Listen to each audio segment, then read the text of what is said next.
Last night's episode of Good Morning America witnessed unprecedented chaos when Cillian Murphy was forcibly removed from the studio after George Stephanopoulos accused him of promoting toxic masculinity through his portrayal of violent characters.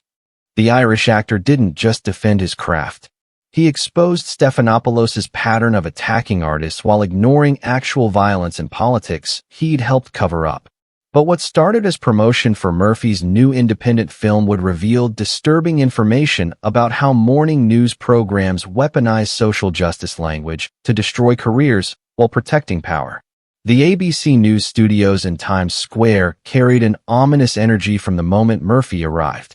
The 47-year-old actor was there to discuss his latest film exploring trauma and redemption, a deeply personal project he'd also produced.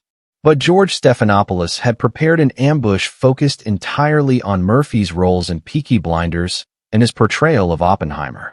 A sound technician later revealed overhearing Stephanopoulos tell his producer, "This guy glorifies dangerous men and calls it art."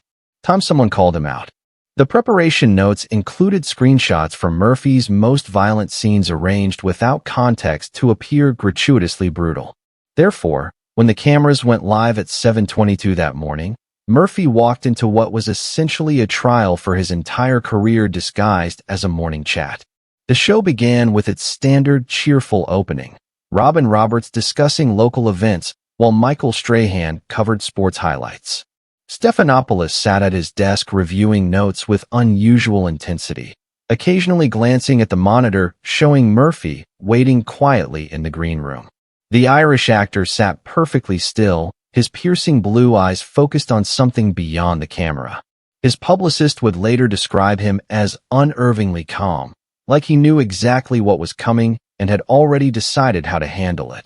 When Stephanopoulos finally announced, "Please welcome Cillian Murphy to Good Morning America," the actor walked out with measured steps, greeting Robin and Michael warmly, but pausing noticeably when he reached Stephanopoulos. "Cillian, you've built a career playing violent men. Thomas Shelby, Oppenheimer. Don't you think you're glamorizing toxic masculinity?" Stephanopoulos began immediately, dispensing with any pleasantries. Murphy studied him for a long moment before responding, his Cork accent more pronounced than usual. "Good morning to you too, George. Interesting opening. Should we discuss the violence you've glamorized in your political career first, or jump straight to attacking artists?" he said quietly. The studio went silent. Stephanopoulos' face reddened. "We're here to discuss your work, not deflect," he said.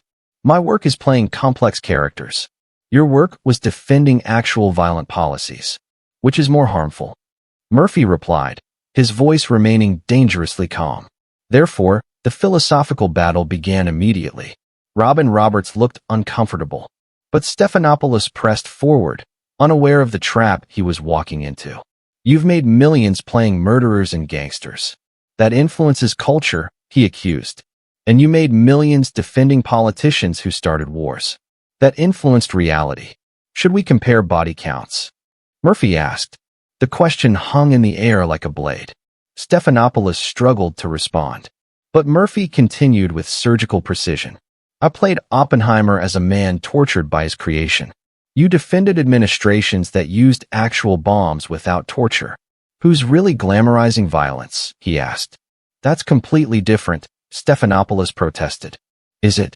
I create fiction that makes people think about violence. You created propaganda that made people accept it. Which is more dangerous?" Murphy pressed. He pulled out a folder from his jacket. "These are your statements defending various military interventions. Should I read them? Or would you prefer to keep attacking fictional violence?" he asked. "Those were different times," Stephanopoulos said weakly. "Were they? Or were they times when that violence was profitable for you to defend?" "There's a difference between context and convenience," Murphy replied. He turned to the audience, his presence commanding despite his slight frame. "This man wants to discuss toxic masculinity in fiction while he protected it in reality. The hypocrisy is staggering," he told them. "I've evolved," Stephanopoulos claimed. "Have you? Or have you just found new targets? You've gone from defending powerful men's violence to attacking artists who portray it. That's not evolution. It's opportunism," Murphy observed. But then he revealed something devastating. Your former colleague at ABC told me something interesting. You killed a story about military contractor abuse because it would hurt people you'd worked with. Should we discuss that? He asked. That's a lie, Stephanopoulos said, but his voice cracked. Really? I have the emails. Your own investigative team had the story ready. You personally killed it. That's not journalism. That's complicity, Murphy replied. He stood up slowly. You know what's truly toxic? Attacking artists for portraying violence while protecting those who commit it. That's not criticism. It's projection, he said. Security, Stephanopoulos called out suddenly. We need security. You're calling security because I'm discussing your public record? Murphy asked, genuinely surprised. Two guards appeared, looking confused. The cameras were still rolling. But Murphy remained perfectly calm. Watch carefully, everyone. He's removing me from mentioning documented facts. This is what happens when you challenge power's hypocrisy, he said to the camera. As security approached, Murphy didn't move. I've played violent men, George. But you've protected them. Which of us has more blood on our hands? He asked. Get him out, Stephanopoulos demanded, his composure completely shattered. As the guards took his arms, Murphy remained eerily calm. You know what Thomas Shelby would say? The only difference between gangsters and politicians is that politicians have better publicity. You proved that today, he said. You're finished in America, Stephanopoulos threatened. Murphy actually smiled, a chilling expression. I'm an Irish actor who works primarily in Britain. Your threats mean nothing. But your credibility? That just died on live television, he said. As they escorted him toward the exit, Murphy called out one final truth. Ask him about the Clinton body count stories he helped suppress. Ask about the actual violence he's covered up. Ask who really promotes toxic masculinity, he shouted. The cameras caught Stephanopoulos going pale before cutting to commercial. Robin Roberts looked sick. Michael Strahan had actually stood up, as if to intervene. The studio was in chaos.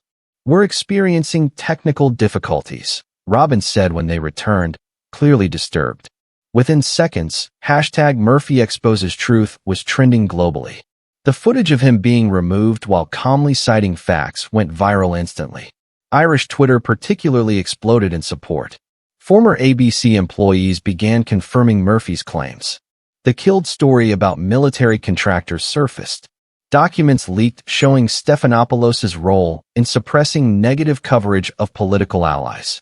Stephanopoulos attempted damage control.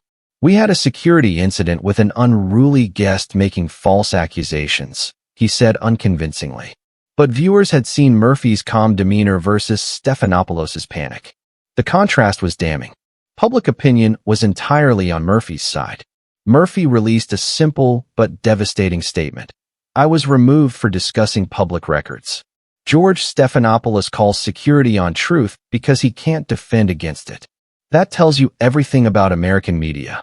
The statement resonated globally. Other actors began sharing similar experiences of being attacked for their art, while actual harm was ignored. ABC's ratings plummeted immediately. Advertisers pulled out. The network faced intense criticism for the physical removal of a guest citing facts. Congressional representatives called for hearings on media suppression of stories. The military contractor story Murphy had referenced became a major scandal. The security guards who'd removed him later expressed deep regret. One resigned publicly, saying, I removed a man for telling the truth. I can't work for an organization that does that. Robin Roberts took immediate leave, later revealing she was disgusted by what happened. Michael Strahan transferred exclusively to sports coverage. But the deeper impact was on discussions of violence in media. Murphy had exposed how fictional violence was policed while actual violence was protected. Stephanopoulos' career never recovered. The image of him calling security on the calm Irish actor became iconic. He resigned within months. Meanwhile, Murphy's film received massive distribution. His quiet dignity while being removed contrasted powerfully with Stephanopoulos' hysteria. The incident became known as the Murphy moment, when artificial outrage met authentic calm. Universities taught it as a case study in projection and hypocrisy. Years later, Murphy rarely discussed it, but when asked, he said simply, I played a man who created atomic weapons with horror and regret. George defended actual wars with enthusiasm. Yet I was the one promoting violence. The absurdity speaks for itself. The empty chair Murphy left became symbolic of the absence of honesty in morning news. His removal had removed the last pretense of moral authority. And George Stephanopoulos, who tried to destroy an artist for portraying violence, was exposed as someone who'd protected actual violence throughout his career. The man who called security had secured only his own downfall. In the end, being kicked off Good Morning America became Murphy's most powerful performance. Not acting but truth-telling with the same intensity he brought to his roles. The Irishman who'd played Thomas Shelby had shown that real gangsters wear suits and host morning shows. And sometimes, the most dangerous thing you can do to them is simply remain calm while they panic, speak truth while they lie, and let their own fear expose what they really are.